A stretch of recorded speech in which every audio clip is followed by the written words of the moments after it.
सर्दियों की सुनहरी चमकती हुई सुबह की धूप में जया अपने बाल सुखा रही थी कि फोन की घंटी बजी। जया ने फोन उठाया। अरे भैया आप। जय श्री कृष्णा। कब? क्या कह रहे हैं भैया? आप ही की बहन का घर है, जब दिल करे आइए।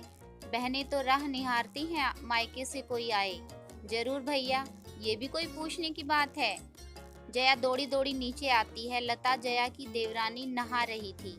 जया कहती है, लता जल्दी से नहा धोकर तैयार होकर किचन में आ जा। सुन, भैया भाभी आ रहे हैं, उनके पहुंचने से पहले हम लंच तैयार कर लेते हैं। लता यह सुनकर बाथरूम में ही बड़बड़ाती है, लो जी, अब इनके भैया भाभी के लिए भोजन तैयार करने के चक्कर में ढंग से नहाओ भी ना। बड़े आ रहे हैं शहर के डीसी। लता घर के काम से बहुत कतराती थी। उसे काम करना बहुत बोरिंग लगता था, स्पेशली खाना बनाना। उसने बहाना बनाया, दीदी मेरे कॉलेज की सहेली दिल्ली घूमने आई हुई है। अभी नहाने से पहले ही उसका फोन आया था, सालों बाद मिलते हम, पर भैया भाभी आ रहे हैं तो मैं उसे मना कर देती हूँ। जया दिल की बहुत अच्छी थी। उसने कहा, तू अपना मन छोटा ना कर, उन्हें पहुँचने में 1-1.5 घंटा लगेगा, तब तक मैं खाने की तैयारी कर लेती हूँ। तुम मिला, पर जल्दी आना। लता के तो मन की चाही हो गई। घर से निकली मन ही मन खुश, सोच रही, खाना बनाई मेरी जुत्ती। मैडम को ऑर्डर चलाने का बड़ा शौक है। अब ले 4-5 घंटे से पहले घर की तरफ मेरी जुत्ती भी ना मुड़ेगी।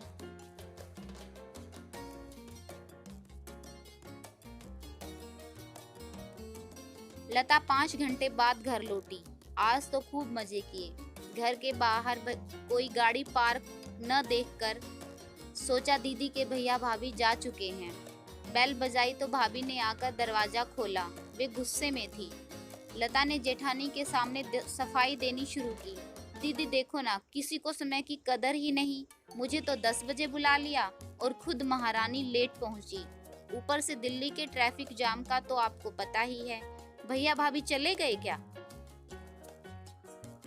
लता मैं जानती हूँ तुम्हें घर का काम करना पसंद नहीं, पर क्या तुम्हें रिश्तों की कदर भी नहीं करनी आती? कितनी दूर से भैया भाभी तुमसे मिलने आए थे। भाभी तुम्हारी पसंद की कांजीवरम साड़ी और भैया तुम्हारी पसंद की मिठाई लाए थे। लता, पर दीदी आपके भैया भाभी मेरी पसंद की चीजें क्यों लाएंगे? अरे पगली, मेरे नहीं तेरे भैया भाभी आए थे, इंतजार करके तुझसे मिला बिना ही चले गए। पर दीदी सारी गलती तो आपकी है। आपने क्यों नहीं बताया कि मेरे भैया भाभी आ रहे हैं? और उन्होंने मुझे कॉल करके क्यों नहीं बताया कि वो आ रहे हैं? तुम्हारा फोन बंद आ रहा था इसलिए। और हाँ, गलती तो मेरी ही है जो मैं भूल गई कि वो मेरे नहीं तेरे भैया भाभी हैं। बस पागलों की तरह लगी रही, क्या से क्या खिला दूं, क्या पिलाऊं, कहीं कोई कमी ना रह जाए। जया की आंखों में आंसू भर आए। वह अपने कमरे में चली गई।